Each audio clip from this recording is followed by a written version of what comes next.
Okay, everyone grab your comically large swords. It's time for XPQuest. And of course, with me this week is my co-host and fellow conspirator, Raetac. Greetings all. Woohoo! We are recording this live August 11th, 2016. And this is the Final Fantasy VII episode. Woo! Golf clap. What have I done? What have you done? What have I done? When I suggested this, I had no idea what I was getting myself in for. I had no idea Final Fantasy games, Japanese JRPGs, or even just the genre itself was so anime. Oh God, yes. Yeah. So we're gonna get into how they just completely went off the rails. But oh my God. So I guess starting off, how's your week going?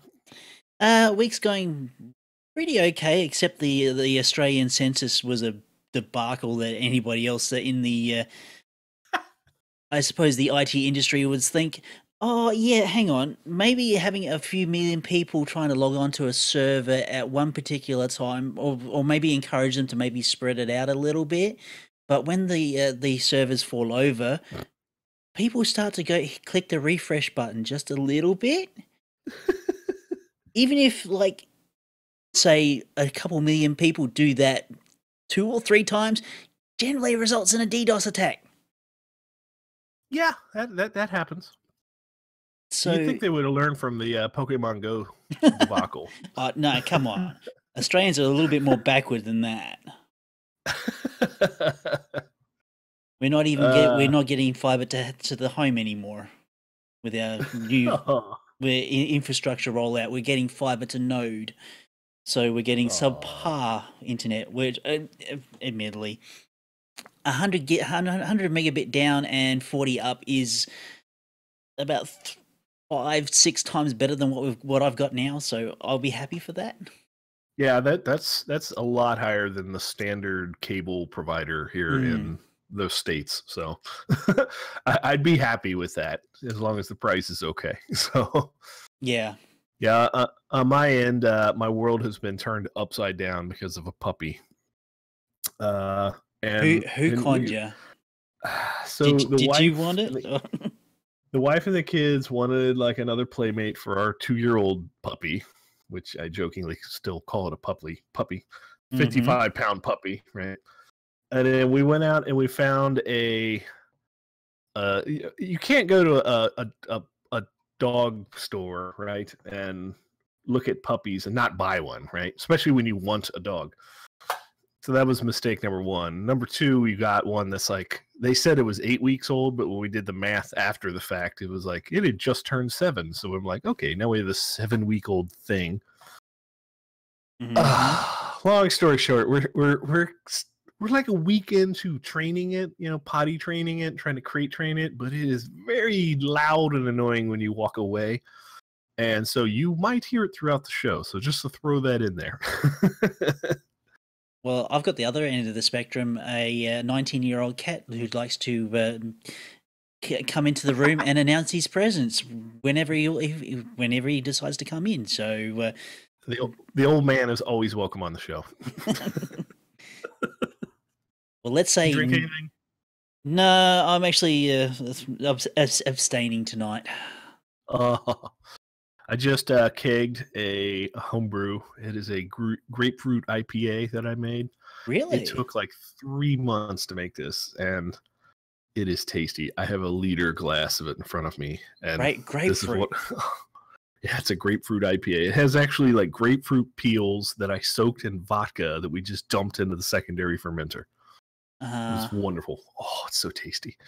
Okay, I'll take your word for that. I mean, dangerously alcoholic too. So, well, that works. I will be having one tonight.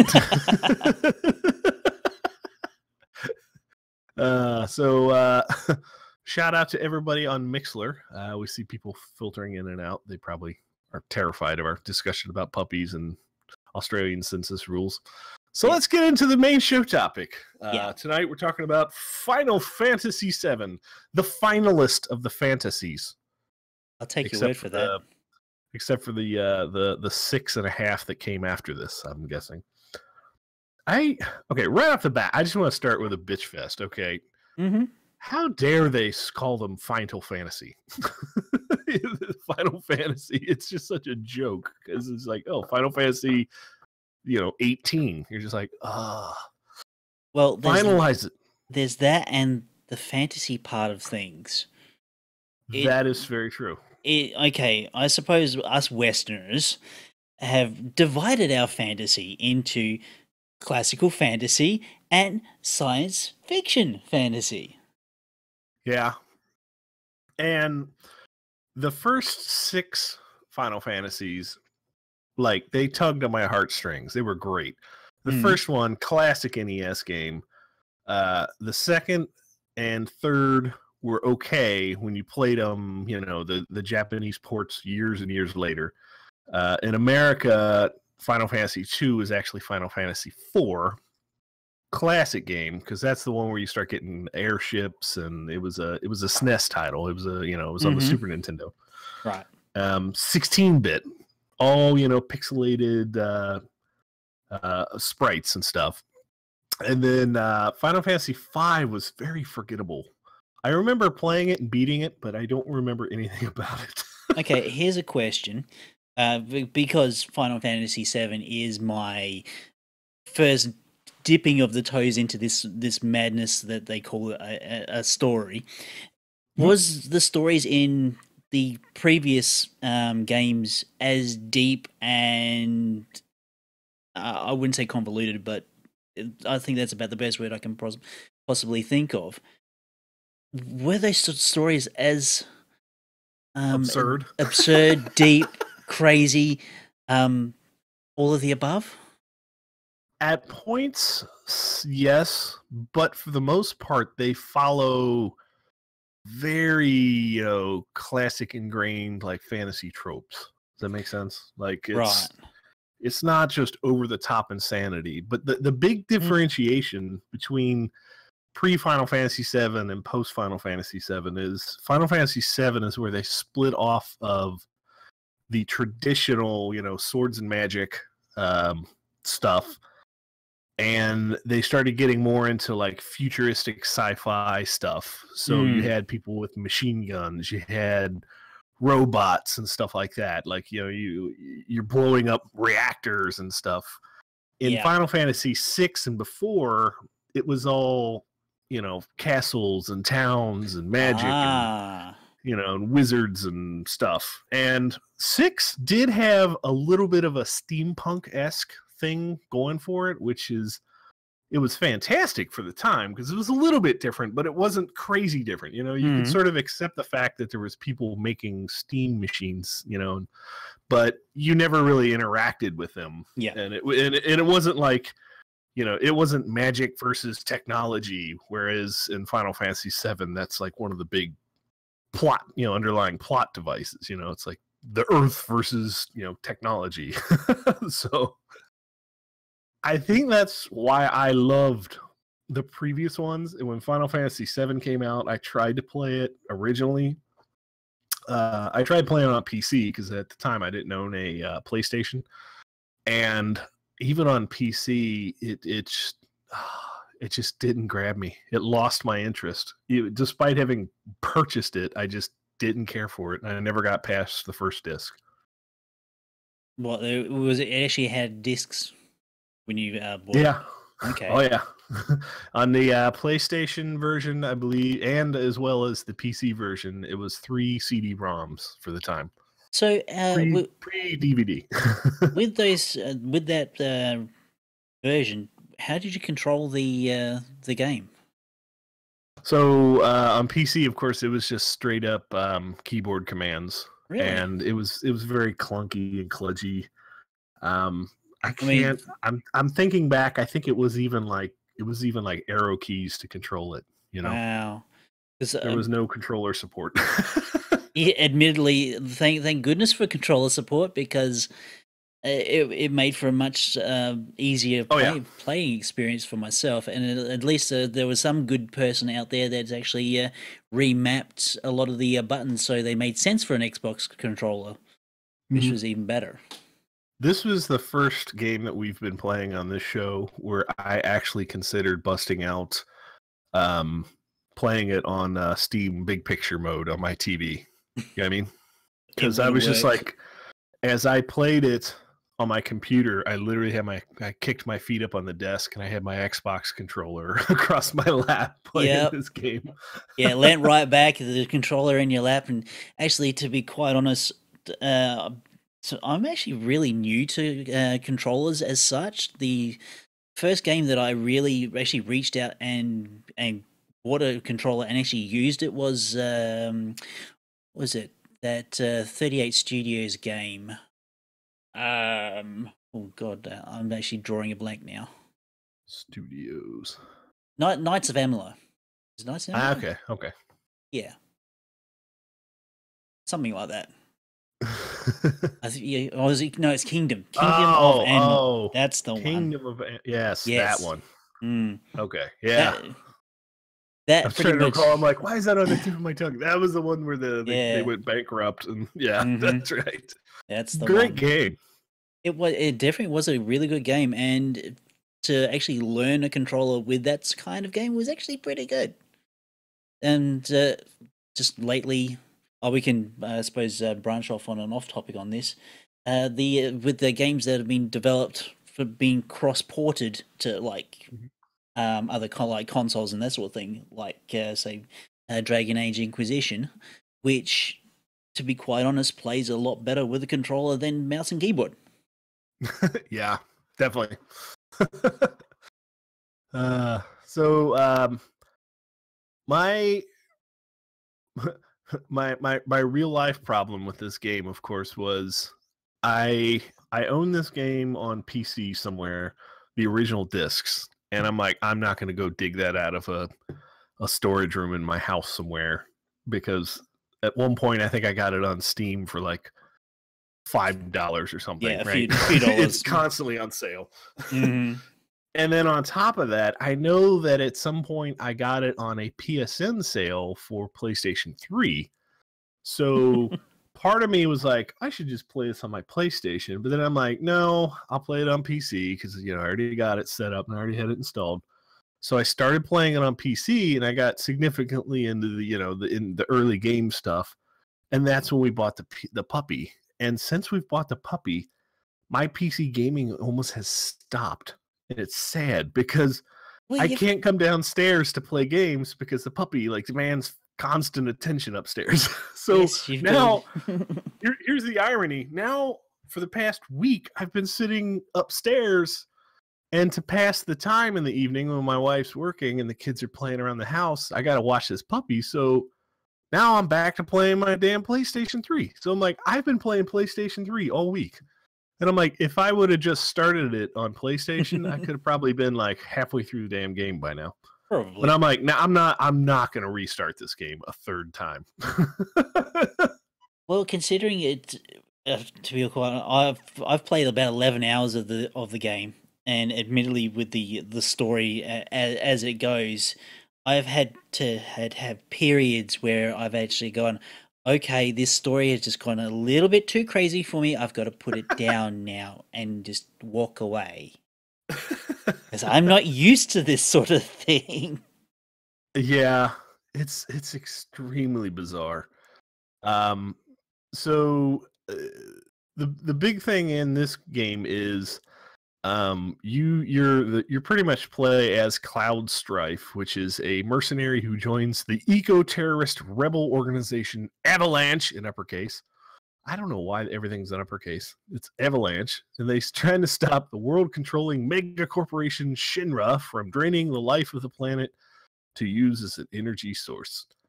So basically, suddenly everybody's part of that show Whale Wars, where they're they're eco-terrorists. So with the start of this story, again, I'm going to ask questions. Does it actually link back to the older Final Fantasies, or this is like almost a complete cut character-wise? Blank slate. Blank slate. Okay. Has nothing to do with any of the only things that really bleed over from the previous stuff is just a couple little like asset-y stuff, like the okay. chocobos and a lot of the weird items, you know, the elixirs and that. But if I remember correctly, even the money, the gil or whatever, brand new concept. Like it used to just be gold, you know. Okay. And I think that's where it sort of picked up on they sort of switched it over to like a more anime-esque sort of a thing. So all of the previous ones were 100% 2D sprites. And then of course the last one was it was 16-bit sprites, right? This was the first one where they switched over to polygon characters on top of pre-rendered backgrounds. Now, if my memory serves me correctly, at the time it was groundbreaking on the PlayStation to have pre-rendered backgrounds and then decent characters, you know, little colorful characters that are polygons. Well, actually, another game having polygon characters is a new thing. It would have been a new thing back then, but having moving characters around on a pre-rendered background, or not even a rendered background, a pixel like a picture background, that's something. It's like a bread and butter point and click RPGs. Yeah. So there's the puppy. They originally they were designing this game in, God, it said 1994, and it was originally meant to be for the Super Nintendo, but then they moved it to the Nintendo 64. But then they realized that they wanted to have pre-rendered movie footage, so then they had to dump it from. This is where Square busted off from Nintendo and went with Sony. And with their music soundtrack, it probably was a good move to do so. Yeah. So, fantastic. I gotta admit, the music is kind of catchy and it's very orchestrated and it's wonderful. Oh, yeah. But you're right. The plot and everything is just pain. So my own preference. Did you? Preference-wise, did you love or hate the fact that the pre-rendered background, the pre-rendered world?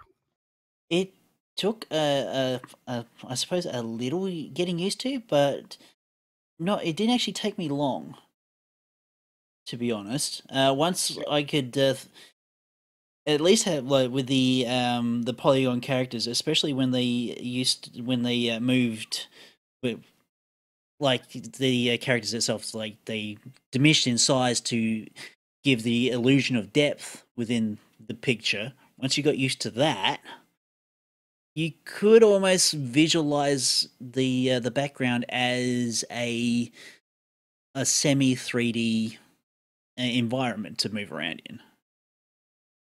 Yeah, so my problem with it was that coming from other RPGs, right, that are very clear-cut, I'm trying to think this out, very clear-cut maps of where you can and can't go. This is like Final Fantasy VII was almost too gritty and too obscure because you're just like you're lost in a big pile of junk, you know, trying to work your way through a junkyard, and it really hit me because at first I despised it. I hated it. I'm like, oh, this game looks horrible. And then I found a way to where you could hold a button on the controller and it shows exits, right? That helped significantly. But on top of that, another thing that it did is it shows you this tiny little, like, we'll take the junkyard as an example. Like when you had to cross this huge junkyard to get from one sector to another. When you look at it, the level is tiny. It's like, but it's a maze of ramps and little things that you go around, and it seems like a much longer journey than it really is. But if you were to, like, just take a picture of that level, it's like you could just walk across it in just a few seconds, you know. But it's just the complexity of the environment that you're sort of digging through slows the game down. Not to mention some of the puzzles. Yeah, and even on the older Final Fantasies, that was something that I never really enjoyed at all in any of the Final Fantasies. The puzzles were just too obscure or ridiculous, and it was just like it was like they tacked it on to stop the game progress, you know. So I'm just like, Actually, I don't know. I suppose I'm myself coming from the PC point and click adventure type things. Those sort of puzzles I was actually quite familiar with, and I didn't struggle with them at all. True. Yeah, it's my mentality. I just hate puzzles and RPGs. That's just me. So I did read that half the team that was working on Final Fantasy VII actually split off at one point to start making the Chrono Trigger for SNES at the same exact time, which of course is also in Western world almost it's also considered like a groundbreaking RPG at its time. Could you imagine a company putting out two just atomic bombs of RPGs at the same time? Yeah, they'll definitely divide the viewing or the gaming public for sure. That. So let's just start in on some of these higher topics.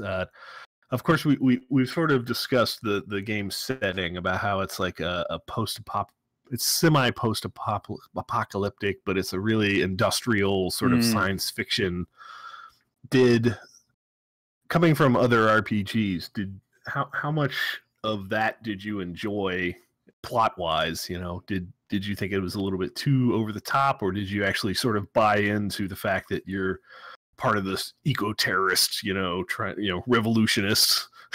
Did you put on your what's that the revolutionary guy from Cuba? Did you put on your Chavez? Did you put on your t-shirt and hold your fist up? No, not really, but I actually really sympathize with the Cloud character being a quote unquote a mercenary. I had no real background on what this Avalanche organization was. Didn't care. I was there to get paid, and that I actually bought into the actual role, the main character's role quite early, and like really got myself into like virtually Cloud's head. Even though I didn't name Cloud as myself, but because you could. So I was the main character. And then as things developed with this whole dating mechanic thing, which I was totally unaware with, that got a little bit interesting as well. So, but no, I really did buy into the whole the world itself, and more importantly, the characters. Yeah, I could definitely sympathize as well with Cloud and the Avalanche people, but it seemed like they were also they were too far in one direction, right? It was very us versus them, and it takes a very long time for me to sort of dig into the Avalanche, goal of saving the Earth, but it's still very, to this day, very topical, because there still are organizations out there like Greenpeace and stuff that are just like they're the Avalanche of modern day, Yeah. Good times. So as far as characters, they list 9 playable characters in the game. I, of course, only made it a few hours into the game, so I only saw a couple of these. Were there any of them that really stood out in their subplots? And do you think that the developers adequately gave them enough, backstory through normal dialogue to make you empathize with them? For the characters that I know of, Barrett and Tifa, the ones that you pretty much start out with, and maybe even the Avalanche cell, the minor characters within that cell, which you don't see later on. Yeah. If you Final Fantasy's been out for a while, so massive. Okay, spoilers are going to happen. If you haven't played it already. So the minor characters within Avalanche that get like, ceremoniously killed off at one point, you do feel like you get a little bit of a connection with those. I can't remember. Jesse, I believe, is one of the characters' names. Wedge, I think, was one of them. I think that I don't know if that was actually a throwback to like a Star Wars reference. Maybe. Yeah, no. Okay, so Wedge was that was actually a throwback to one of the characters from Final Fantasy VI, I believe. Right. I believe there was like a Biggs and a Wedge that was in like, it was like just the intro screen, but they were like the enemies that were sort of escorting you or whatever. So that it's like a nod to the past. Okay, fair enough. So yeah, those characters didn't quite empathize as much as so they're basically the main characters. Barrett, he's to me is, I didn't find him as interesting as say Tifa. Actually, Tifa is a little bit of an oddball because you as you were playing, you were getting flashbacks of things that happened to Tifa in the past that you'd conveniently forgot, but you remember later on, and the whole the backstory between Cloud and Tifa starts to come to fore, and then things kind of make sense. Eris, the flower girl that you inadvertently run into, seems a little bit wishy-washy to me. There's not a hell of a lot to her backstory, but once you find out what she is, it's still a bit wishy-washy. But like the love story that they sort of start pushing between Aerith and Cloud right off the bat, I was just like, it's like you could see it as a setup a mile away. There was that, but in all honesty, in my playthrough, Cloud was starting to hit on Tifa, so. And then Eris comes along into the whole mix, and then you just got this whole love triangle thing happening. And it's like, I had that to deal with, and then the earth-shattering events that come later on. It's like, oh, good grief! Yeah, I think we could spoil this. Aerith gets just straight up knifed. So in that case, I probably chose well. Yeah, so it's listed multiple places that Sephiroth, one of the main antagonists, killing Aerith. It's been referred to as the most shocking moment in video games, and it's like been voted on that's like up there in like the top 5, right? Which I find ridiculous because I never got to this part, so I can't say one way or another. But admittedly, when I was looking through the wiki and I saw that, and I'm going, oh my god, this was just so spoiled for me. So even just reading through a wiki, it shocked me. Not playing the game, and I was like, "Oh, really? Oh, damn!" Yeah, so some of the things that people say this game it's revolutionary for, it wasn't. So like they say that, they're like an argument saying it's the most shocking scene ever because one of your main characters gets executed and dies. Well, there's been countless things, even in the Final Fantasy series. Final Fantasy IV, one of the two of the characters sacrificed themselves to save the party. Later on in that same thing, there was another person that he basically sacrifices himself to save you guys. And those really tugged on your hearts. But like, to say that it was the most shocking moment in video game ever, I see it as it opens my eyes. But yeah, that is true. I suppose in the moment it probably was considered shocking, but I suppose it would have been also shocking because and to be quite honest, the whole storyline, the character development had. To be quite honest, I really got invested in the game itself to the point where it's like, okay, yeah, I was filling in blanks with my own imagination, keeping like really fleshing out the game and thinking, okay, yes, this is a game that was developed in the 90s. Yeah. And story-wise, and even some of the mechanics, even though probably a little dated, still holds up as quite a reasonable game. The obscure, level designs aside, the menu system and the fighting system is straight up classic Final Fantasy. So if you play almost any Final Fantasy, it's going to be almost the same exact mechanics. Actually, those mechanics, it took me a little while to get used to, considering it was it wasn't turn-based, it was kind of semi-real time. Yeah. And so there's two ways you could battle. One of them is called the ATB, which is the active time battle, and that's where it's constantly moving and you can't really pause.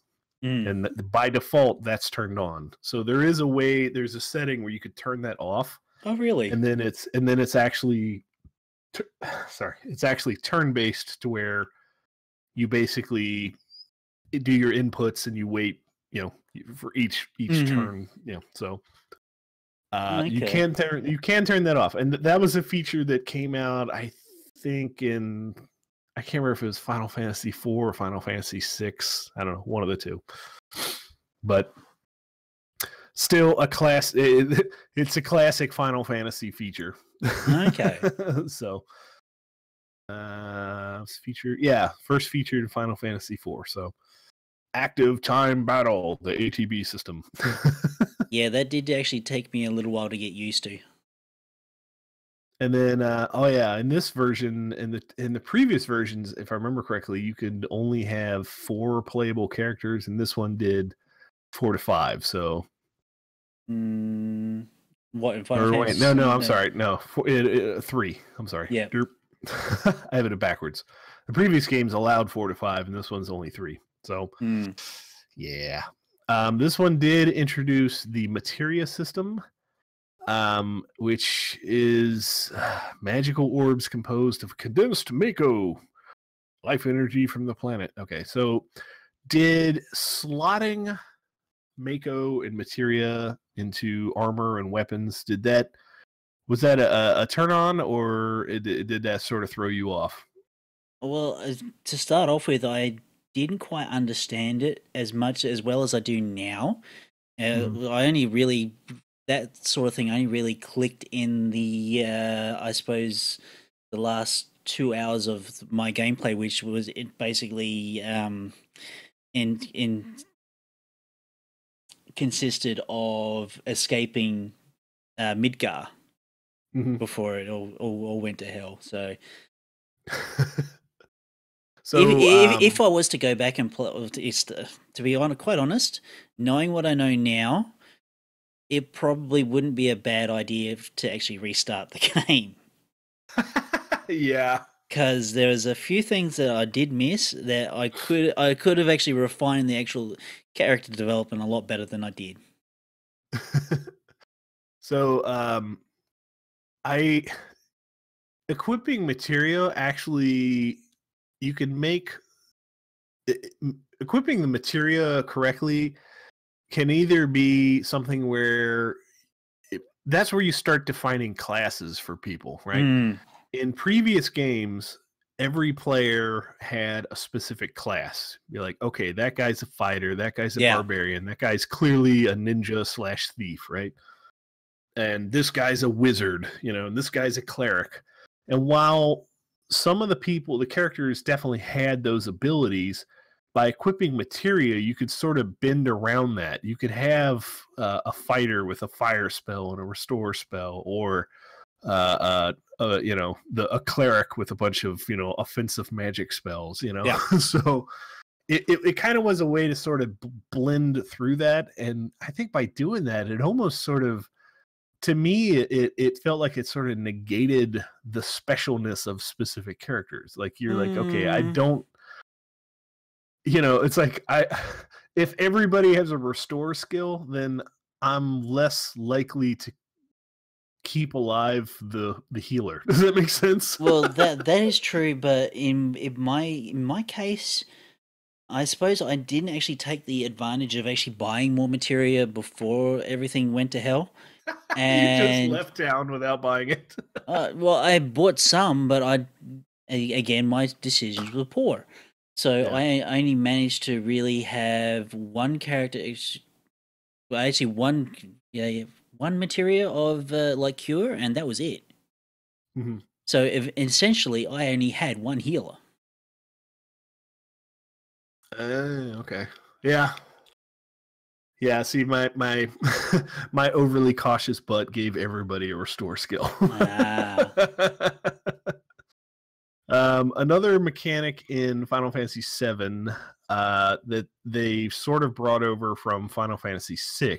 Final Fantasy VI, apparently, if I remember correctly, they had something called Desperation Attack. In Final Fantasy VII, it was listed as limit breaks, which basically you have a little limit bar, and as it fills up slowly, eventually you could do like some sort of devastating attack, or a in Eris's turn, basically a heal all to the party, which was wonderful. absolutely. I did notice a couple times when fighting bosses that every now and then a boss would do a specific hit that would instantaneously fill up the limit. Did you recall any other instances that were like that? I don't know about like filling the limit. There was one boss battle which, admittedly, the characters I had, it was actually coming out of the Shannara Corporation building and going down an elevator.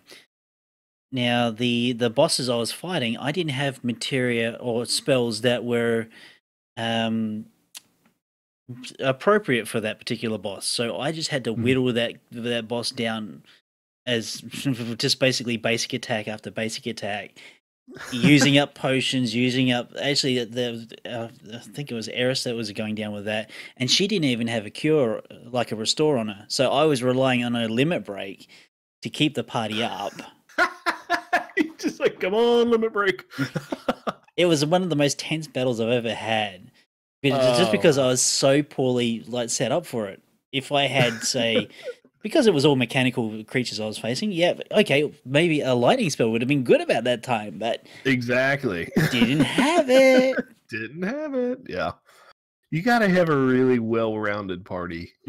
Sadly, and the sad part is if you know the game, right, or you have access to like a spoiler like wiki page or something ahead of time, you could, before the fight even starts, re-equip all your materia around to where your guys are like just have devastating attacks against that specific boss, and then right after the boss change your setup, Yeah. So if it was straight up just character classes, then you'd have to drag somebody along the entire time just for that fight. So and the puppy's awake again. Well, yeah. So I guess you sort of hinted around it. Will you go back and play this game and finish it just so you could say you've done it? Yeah. Let's say I won't. I say I will, but I can't guarantee you saying on when. Namely because there are too many damn sodding good games out right now. Yeah. And especially ones that are just about to be released very, very, very shortly. Yeah, I this is on my list of games that I know that I feel like I have to play this game, because this game is clearly on a majority of people's classic RPG list. Like it's on like a must play list, right?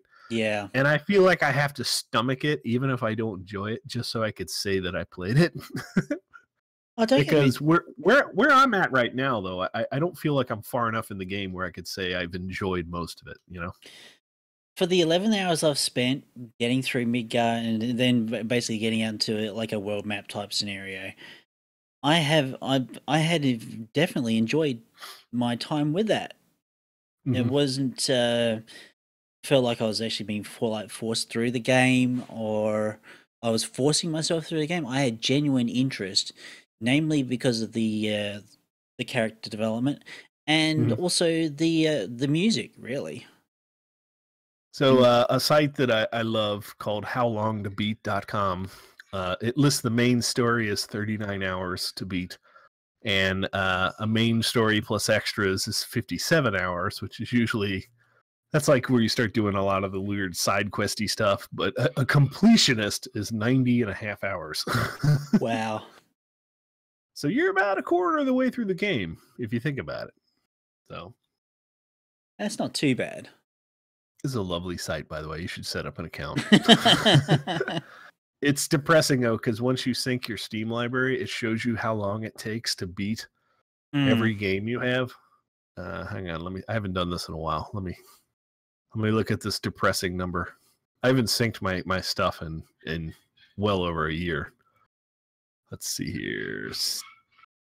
Profile. Says I have 593 games in backlog. That's just the Steam stats. Considering all the sales I've basically purchased over the years and all the games I've picked up, and with sales, yeah, again, with related to the summer sales and such, and bundles, there would be a depressing hour and time, basically result. And yeah, I probably wouldn't really want to do that. And Okay. it's probably telling me I've overachieved on a few games, like playing Skyrim for about 1,000 hours. So based upon industry, basically user submitted times, my entire Steam library, it will take me 531 days and 18 hours of nonstop play to finish every game I have. Yep. Yeah. And it doesn't even count like non-beatable games like MMOs, you know? Yeah, I'd say my library will be around about the same, because that is up around about the 534 game mark myself. So I would say roughly about the same for me. It doesn't help that I'm also part of the Humble Monthly Bundle, which I'm going to throw this Oh, out there. That's not a bad deal. It's like $10 a month, and every month you get like $150 worth of games. that you may never ever get to finish or even start. Exactly. Because of the Humble Monthly Bundle, somehow I accidentally own Black Ops, which I don't know how I would have never bought that game ever. That's how I got Space Engineers. That's how I got Ark. I mean, Mm. there's some good games coming through there. So okay, we're diverting here too much. Anyway, So yeah, I think on my side, I definitely do want to go back and finish this, but I swear to God, once I finish it, I'm uninstalling it and I'll probably never play it again. It's not classic enough for me to want to play it in. I would play Final Fantasy VI any day of the week on a dare, Uh I've never finished Chrono Trigger, but I would totally play that at any point in the week. But for some reason, this game, it just drives me crazy with the freaking level design. yeah, I would say like a once playthrough would be enough for me. And honestly, if I had the ability to enable cheat modes and just give myself God mode, I would do it just to watch the plot and Mm. not care about the grind. Does that make sense? Yeah, I definitely understand that. Um, and I have done that on several games in the past. I mean, especially like the SNES era stuff when you had the Game Genie. There gets a point where you're just like, I'm sick of the grind. I just want to enjoy I want to I want to watch the plot but not care about dying. So it It's is what it is. even just watching the plot. The Final Fantasy VII will take you quite a fair amount chunk of time to basically get through. Oh yeah. I could I would probably guess it's easily like 25 hours of cinematics and stuff. Mm. They had, okay, so in the previous one, since they were 2D sprites, they did have cutscenes, but they were basically cutscenes built out of the sprites, right? Mm-hmm. It wasn't like a cinematic cutaway movie. It was sprites moving around on the screen and basically, doing dialogue and stuff. So this one, I could see how the cutscenes alone would sort of capture people's interest, but I don't know. Not even just the cuts, like either the complete cutscene cutaways to like completely rendered scenes themselves, but just the like the chatting between characters as you're going through, I suppose, the point and click portion of the game. Mm-hmm. Let me think here. So when Final Fantasy, the previous ones were released, like re-released on various platforms like PlayStation 2 and like the Nintendo DS and all that, they actually went back and added animated cutscenes to the games that sort of refreshed the old games. All right. So if, like, depending on which platform you play the old ones on, you might actually see some of the newer style animations added to the classic stuff. So that was one of the things that sort of definitely kept over. And honestly, like I remember on PlayStation 3, I tried playing Final Fantasy 12, and like that was one of those ones where like I was 2 hours into the game and it felt like I was just watching a constant movie. You know? I'm like, it was too much cutscene. Just let me play. I have kind of watched a few like Let's Plays of Final Fantasy. I think there was Final Fantasy 13 that I kind of watched for a little bit, and I suppose like having a grounded knowledge in, let's say, Final Fantasy 7, because it seems as though this is the point where a lot of the characters launch off from and refer back to from the things that I've seen. Yeah. So, of course, I'm just drawing a blank. It's the puppy. Blame the dog. It's getting in my head. Dude, every night I sleep with a pillow over my head. Because at some point he'll wake up and just like, ow, ow, ow, ow. It's like, oh, shut up. Well, that's the point of our cats at the moment. Well, the old man anyway. Yeah.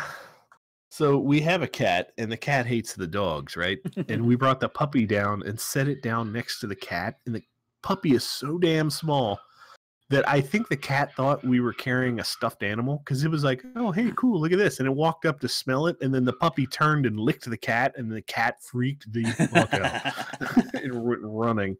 Like it was hissing and clawing and running, and the puppy's like, what did I do? You know? It was so hilarious because our puppy does kind of look like a stuffed animal. So, getting back on topic, so we've pretty much gone through the Final Fantasy as it is now, as you can get it on Steam or what have you.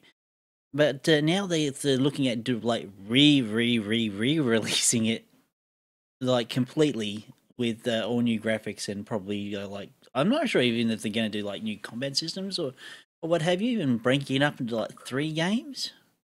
Oh, like the Final Fantasy 7 revamp for PlayStation 4. Yes. Yeah, I did hear about that, and honestly, I'm a fan of that, because to me one of the biggest turnoffs was the damn level design, and if you can make it a little clearer, I would probably totally play it. To be quite honest, with this like new re-release, I'm actually of a mind to actually stop my playthrough now of the old version on Steam, and maybe even wait till the new version comes out and then play that, depending on what sort of cost it's going to come out to. Yeah. Plus, I'm guessing from what I see, it's only PlayStation 4 exclusive. So I'm like, yeah. Well, there's that, and eventually there will be a Steam release, but true. I'm actually like considering dipping my toes back into the console, the whole console Marvel market / genre or whatever, and purchasing a PlayStation 4 myself. So I think between the two of us, I think we've settled the Final Fantasy discussion, correct? Mm-hmm. So we can start discussing other stuff. One of the things that I sort of ridiculously on this subject, this freaking puppy has caused me to pick up my PlayStation 3 again.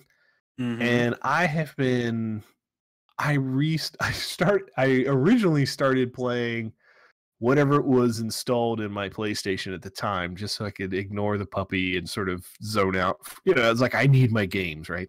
Mm-hmm. And Yeah. Lego Dimensions was in the drive from the kids, and I'm like, okay, fun game, but it requires you to like fiddle around with the little game toys. The little toy thing. Like you have to do that. You can't just dumbly play through the game, like a Lego game, right? You have to stop the game, you have to get up, change a character. It gets annoying. The kids love it, right? Annoying feature for adults. So I finally ejected that disc, and I'm like, I went down to my man cave, and I'm looking through my shelf of PlayStation 3 games, and I'm like, ooh, Grand Theft Auto 4, I want to shoot something. I started playing Grand Theft Auto 4. I am like 20 hours into that game. I forgot how great this game was. I've beaten it both on PlayStation 3 and PC, and God, it's just so wonderful. It's such a great polished game. But then for some reason in my head, the thing that drove me nuts about playing Grand Theft Auto 4 was the thing that they did wrong was actually the music system. Like the music, it was exactly the same as the previous ones, but their song selections just didn't stick with me. So I'm like, I actually went so dated, or they just was out of place. It just wasn't. It wasn't a good selection. It wasn't a good variety on the music stations. And I just, in my mind, as I'm playing GTA 4, I'm like, I want to get back. I want to get back to Los Alamos. I want to get back to freaking Grove Street. So today I went downstairs and dug out from a box in my basement and dusted it off. I busted out my PlayStation 2, took it upstairs, plugged it into my high-def TV. It looks horrible, but oh my God, is the music selection better. I've been playing GTA San Andreas, much better game, content-wise than 4. 4 was great, and it looks beautiful. GTA San Andreas looks okay at points, but God, it does not hold up graphics-wise. It's very fuzzy, Yeah, but the music is just intense. Yeah. I'm just like, hell yeah. Like you're back to like busting out some like Tupac and some Dr. Dre, and I've been tweeting about it all night. I'm like, hell yeah, this is my game. Well, admittedly, I never got into the Grand Theft Autos. I suppose being the PC elitist I still am, more or less. However, I did actually get into some sort of gangster stuff with Saints Row. Nice. So, yeah. Saints Row is fantastic, but for some reason the GTA series in me, I will always argue that it seemed more superior. Saints Row is fantastic. It's over the top comical. Exactly. And it's quote unquote fantastic. It delves into the fantasy side of things. Exactly. Whereas GTA is definitely more like realistic, baller gang stuff, Whereas I will admit that I've had some hilarious moments in the Saints Row stuff, walking around slapping people with dildos. It is what it is. Let's be honest. It's a fun game. I think it was Saints Row 4, where you literally like base jump, or you skydive out of a plane and you land on a height, like you land on like the top of a building, and you just start open firing after parachuting in, and the whole time they're just blasting Kanye West's Power. And I'm like, oh my god, like that could have been 3. I can't remember if actually. it was 4 or 3. I think that was 3. It might have been 3. That I like when I think of Saints Row, that's the song that just immediately pops in my head. Like just like you're just like skydiving into a tall building and just open firing and doing ninja flips. And oh my god, it's a freaking fantastic opening scene. Yeah, like that was a fantastic opening. I noticed recently on, I think I've seen it on, I think it's for Xbox right now. They re-released an updated version of Red Dead Redemption by the same people, by Rockstar. Mm-hmm. And I'll be honest, like that game, I like that's almost in my top 10 favorite games ever. That's like a very close top 10. And when I saw that they had only released it on PlayStation 3 originally, and now they re-released it for Xbox One, and I think there's probably a PlayStation 4 version coming later. Yeah, it's another game that's totally escaped my radar. Yeah, it's basically Grand Theft Horse instead of Grand Theft Auto. Okay, fair enough. It's a Western, same game engine, but you're driving horses and shooting 6-shooters. And do you get a Western soundtrack? Oh yeah, it's got the freaking it's got that classic. Yeah, you can't like jump on a horse and suddenly Tupac's blasting. No, it's straight up Western / Southwest America / New Mexico.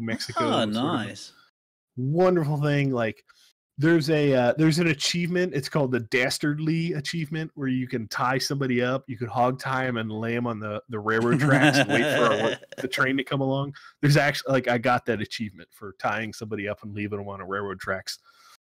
Wonderful game. If you could find that on PlayStation 3 and you haven't played it yet, buy it. I will always support that game. It is wonderful. And if it comes out, God help them if they release it on PC, buy it. But okay, for whatever reason, they only released it on PlayStation 3 originally, and they had at the time they were releasing, GTA 4. They made PC crossover versions of it, but for whatever reason, they never freaking crossed this one over to the PC market, and it drove me crazy.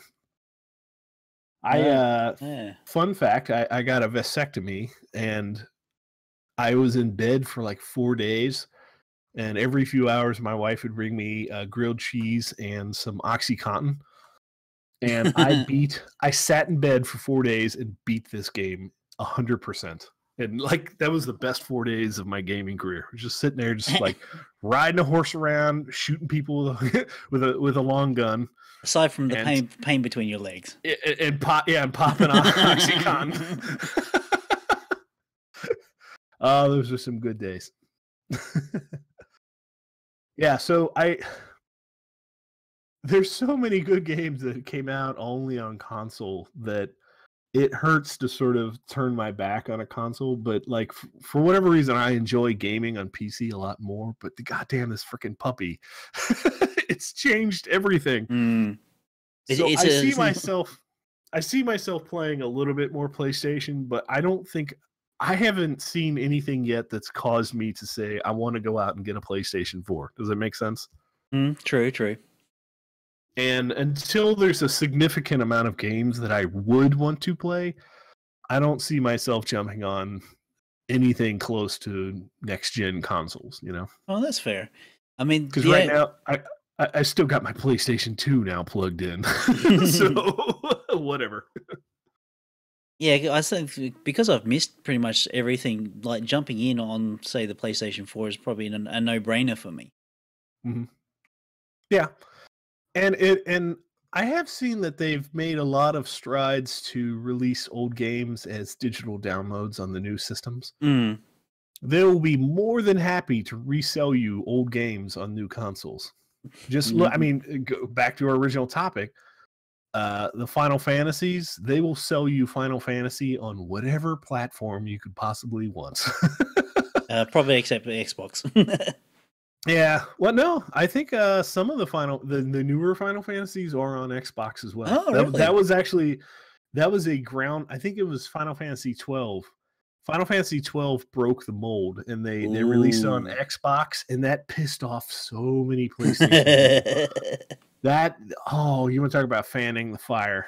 And Square's just like, please take our, please give us your money. And the Xbox people, and I think it actually sold more on Xbox than it did on PlayStation. Oh, just because everybody that had an Xbox was like, hell yeah, I'll play it on Xbox.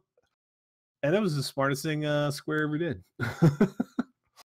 So, good times. Yeah. So, I guess moving on into XPQuest news, you could always send us a shout out at contact@xpquest.com if you had anything to discuss on the air. But I threw down two fun topics that everybody's, it's really topical right now. It's on fire right now on Twitter. Absolutely. Two topics: No Man's Sky and Olympics. So which one do you want to count first? Olympics could be a quick one. The only thing, okay, we'll get into the Olympics first because I can talk a little bit more about No Man's Sky. So the only thing I've seen on the Olympics is the poor guy who did the pole vault and broke his leg. They did. They showed that all over the news here too. I saw that on Twitter. I played the video, and once I saw the leg dangling, it's like, oh, that's enough for me. Close. It's like, ugh. Oh, that's fucked up. Yeah, there's some things they shouldn't show on TV, and that's one of them. Like crippling harm to a human being, like things that aren't supposed to bend in that direction. Please don't show me that. Or flop in that direction. It flopped. It swung in the air as he was holding the rest of his leg. It's like, oh my god. I found the Google chart that shows how many countries have won what, and I gotta admit, I throw some pride out. The U.S. is at the top of the list for 35 medals overall. But I will send a shout out. Australia's there at number 4. You're being beaten by China and Japan. Well, China? Seriously? Like what? Well, and yeah. Russia's way down the list at 7, so screw them. As long as we're ahead of Russia, it's all good. Well, and with the Olympics, it doesn't really matter that much. I suppose it really depends on like which time zone you're really in, because I reckon any of the athletes that are over there now, how long have they actually had time to adjust to their time zone? And they're probably still suffering the effects of that now. Yeah. So that's why the Olympics, when they go to like different countries, the countries that are hosting it or in the time zone that are hosting it, those countries are doing okay. Everybody else is doing very poorly. Exactly. Yeah, like the US, I think Rio's like almost like West Coast time. So those, like our athletes flew in like 2 days before it started. A little fun fact, it takes you about 4 weeks to get used to a new time zone. Plus, let's not talk about, the mosquitoes and all the weird chlorine and algae that's forming in all the pools. Yeah. Good times. Okay, that's enough about the Olympics. So moving on, the other topic that we have that people won't shut up about, including my puppy, No Man's Sky. Gush about No Man's Sky. Go ahead. Just do it. Okay, well, I have completely avoided most of the media for the last 3 years about the development of No Man's Sky. I had not very much interest in the game whatsoever until I decided to watch a review from one Jim Sterling, who basically his website, he did a review on the game. He gave it a 5 out of 10, probably quite deservedly, because the game didn't quite deliver on everything it promised and what it was actually turned out for him. Everything that he criticized the game for, this immense open world, open goal. You might as well be playing Minecraft in space. All his criticisms based on those sort of, I suppose, genres inspired me more to think, this is a game I would like. So I thought, oh, bugger it, I'm going to drop the money. You're giving in. I gave in and I bought it. Typically I am not a sci-fi guy. I'm gonna admit this. I only bought Space Engineers because I enjoyed watching your videos of it. But for the most part, like you throw me like if like a new Star Wars games come out, I just like whatever, and I just keep walking. Like I just zero Fs, you know. And this one seems kind of interesting because I think you said it right. It does seem Minecrafty-esque, you know? It's just the endless nothing. But there's something, you know? Yeah, you have to set your own goals, and it is an exploration game, pretty much first and foremost. And it also, to, I suppose, its credit and detriment, it seems to draw a little bit of inspiration from Spore. Now, Spore is also a game I enjoyed. It wasn't really... The end game of Spore was actually pretty lackluster. But again, it was a game I enjoyed. It was an art style that I enjoyed. And from the video review that I'd seen was enough to convince me to say, yes, I would probably enjoy this game. I recall the time the Spore came out, and it never really... I think I appreciate that Spore was made. I get the concept, and I do actually I would actually say this is an important game. It was part of something that sort of changed gaming. But at the same point, it just didn't latch on to me. Once again, it's like I enjoyed the Sims and the SimCity sort of, you know, those titles, but that whole thing it's just something never really sunk their teeth into me enough to really play them. I think it was just the whole being able to, with Spore itself, was the ability to create. You've been given tools to create something, and limitations, and once you figured out those limitations of what you could create, it's just the amount of creativity that came out of that game of what people could create did actually, like, I suppose, spawn other like kinds of games with that sort of level of malleability. Okay. Yeah, that makes sense. But also, No Man's Sky is drawing on survival games. Again, a genre that I've only recently got into myself. Survival games are hot right now.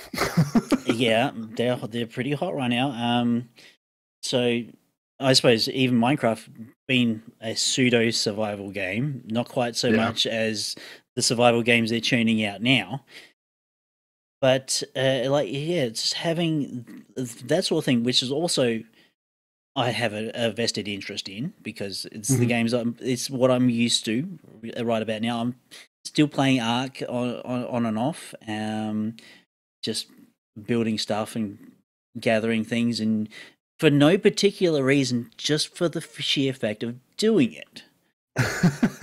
That's very Minecraft-esque. It's very Minecraft-esque. And this is the main complaint everybody has with No Man's Sky. It's repeatability. You're doing a task to do a task to gain something to do or virtually the same task again. And people like myself, it suits me. It won't suit somebody who wants to have, say, a movie like Experience, where you're led down a path, like go through that, or like an action experience. it's not one of those kinds of games. And luckily for No Man's Sky, Minecraft is pretty much paved the way for that, with that, basically changing that sort of mindset of actually defining your own goals, playing the game the way you want to play it, rather than being told how to play. Damn it, Ray! I think you're trying to sell me on this game. You have no idea how many times I have literally just started a new Minecraft game and just dug a big old hole in the ground just because it was just mindless fun, you know? Exactly. And to be quite honest, yeah, videos will be coming to my channel, youtube.com/Raetac Rages. No Man's Sky will be coming, not quite as involved on the actual content of my channel, but there will be a few videos here or there. Nice. Because apparently every world you visit is different. Every place you start is different. Everybody else who's releasing content for No Man's Sky is going to be different than everybody else. That's crazy. So the thing that I could tell from the videos so far, the thing that they've really mastered is the ability to go from running around on a planet side to just jumping into a plane and just shooting straight up into space, leaving orbit, and suddenly you're in space and you're just like, yep, I'm going to hyper jump, and you're just like, bam, to the other end of the galaxy, right?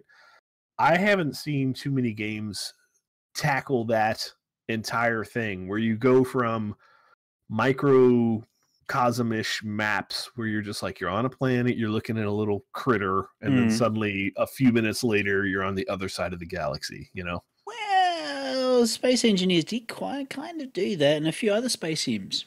Maybe not quite with so much, I suppose, ease or... Oh, yeah, it took a lot of effort to leave the atmosphere, you know? But in this game, it makes it look so...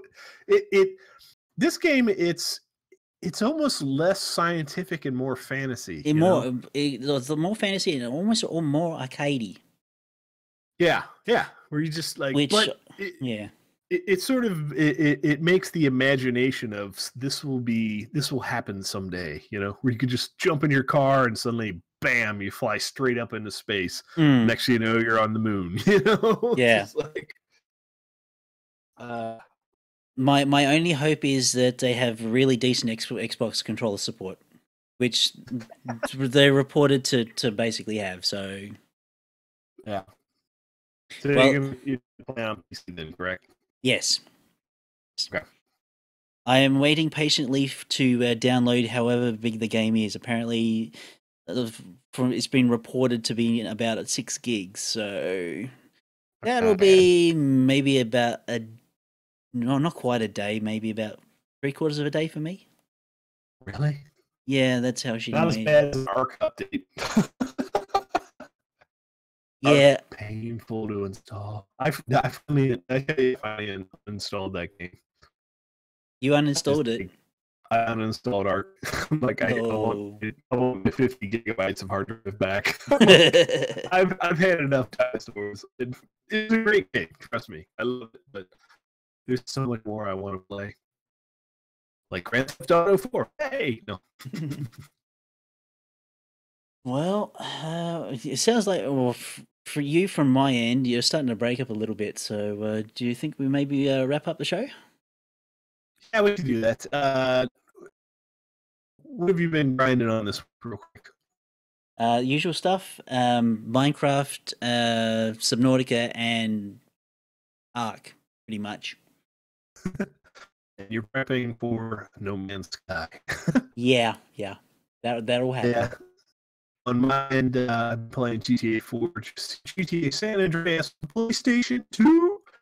And, of course, I started playing this game on iOS called Commute. It is fun as hell. You should look into that if it has an iOS. I think it's actually on the Android store as well. It's called Commute. It's got a ridiculously weird game mechanic, but I don't want to spoil it. So. I'm sorry, but It's fun toilet. I'm so trying so hard not to laugh because you're coming over very robotic. Robotic. Might sound like Skrillex. Yes. It's surprising you sound good on my end. That's what's weird. So we'll just keep going with the show. As far as the donations, we currently have 1 million supporters on Patreon. I think it's actually like 28 or something like that. If you'd like to support the show on Players Alliance like XPQuest, please go to the donation page where you can support Players Alliance on Patreon. And if you'd like to reach out to us, you can always reach us at podcast@XPQuest, or you can follow us on Twitter at PlayAlly, at XPQuest, at DJPimpDaddy, or at Raetac Rages. Oh, you're back again.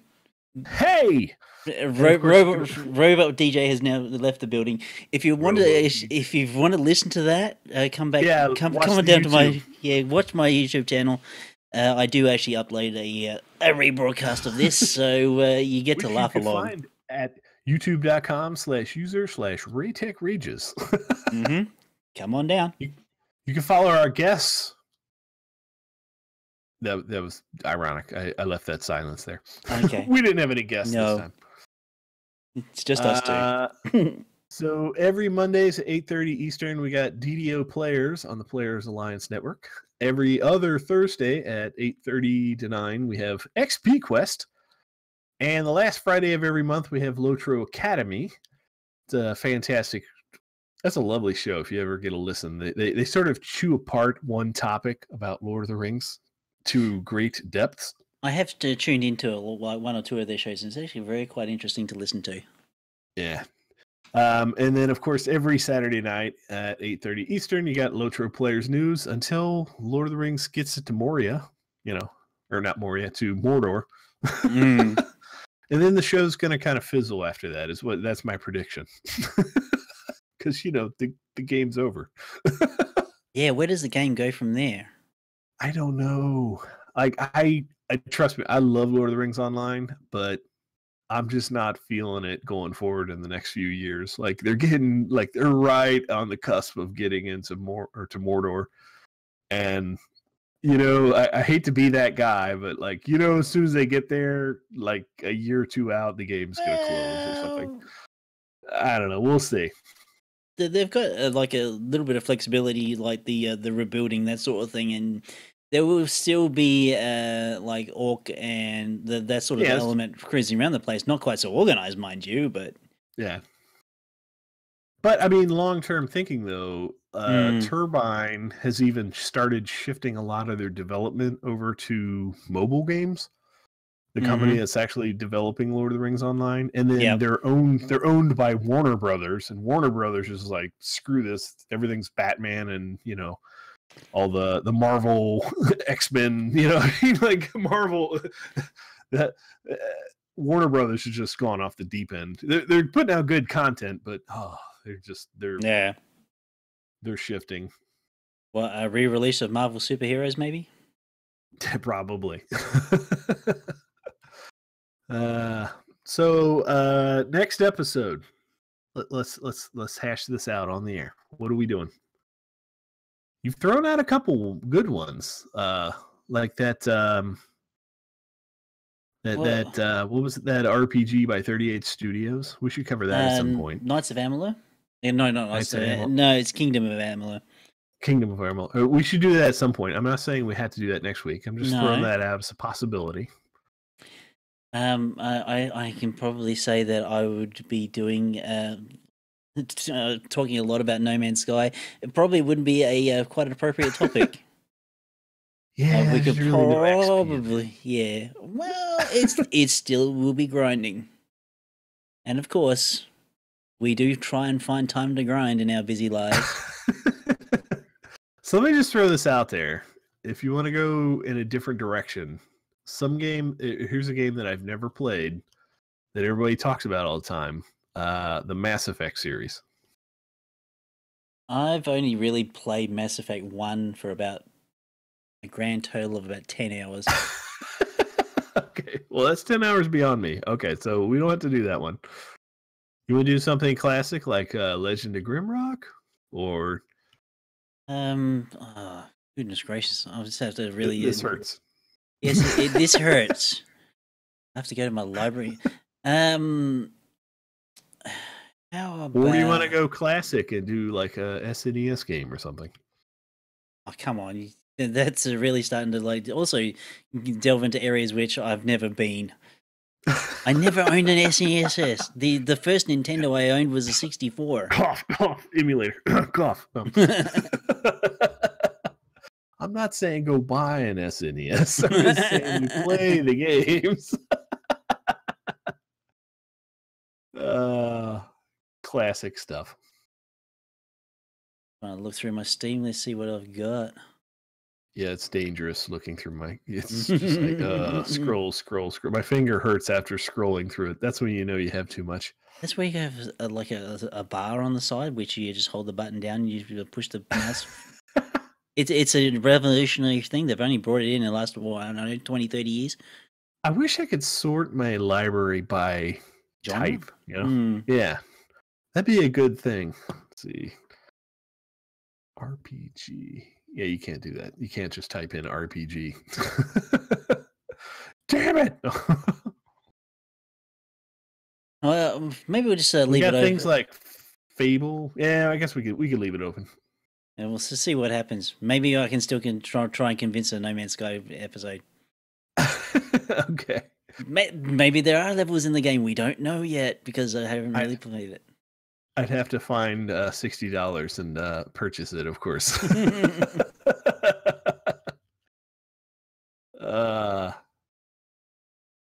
Or either there's all that content that's no doubt that's going to be produced, so you can just sit and absorb like videos while I play the game.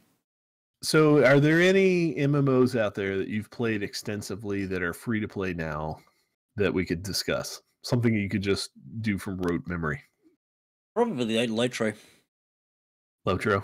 Mm-hmm. Yeah, we haven't done Lord of the Rings Online.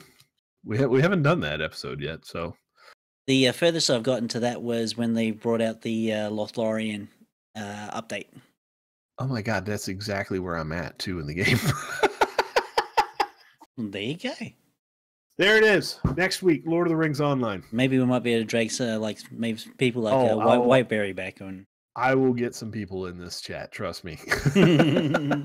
Okay, next week, Lord of the Rings Online. We're gonna put that game. We're gonna put that game to bed once and for all, so we don't have to talk about it again. Of course, if you want to listen to any of the other professional Lord of the Rings Online shows, go out to theplayersalliance.com. So, everybody, thanks for listening, and find time for that grind out there. Absolutely.